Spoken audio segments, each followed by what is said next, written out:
tara at dalhin natin ang mga paninda ko. Dahil walang pasok at ngayon dapat i-deliver itong mga dapat na i-deliver ng mga paninda ko ay hindi nila na i-deliver sa loob ng kantin. Kaya ayan, ang nangyari tuloy ay ako na naman ang magdadala nito papasok ng kantin. So ayan na nga guys, ayan yung mga product na dapat kong itinda na dala-dala ng mga ahente na ngayon nila i-deliver. Ayan, hinahakot ko na sila papunta dun sa loob ng kantin. Sobrang nakakapagod talaga ngayong araw na ito dahil katatapos ko lang talaga maglaba. Tapos sabi ko dun sa anak ko, i-video niya ako para naman meron ako mapala sa kanya sa pagsama. Walang pahinga at wala pa akong kain. Yan palang oras na yan ay alas 12 na talaga.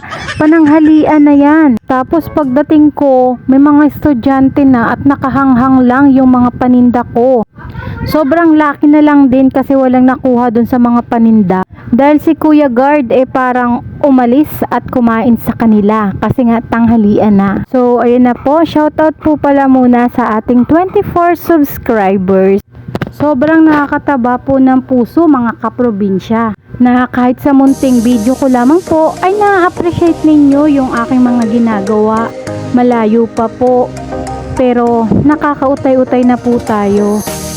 Balang araw, aanihin na po natin itong ating mga pinaghirapan. Salamat po sa panonood at sa suporta.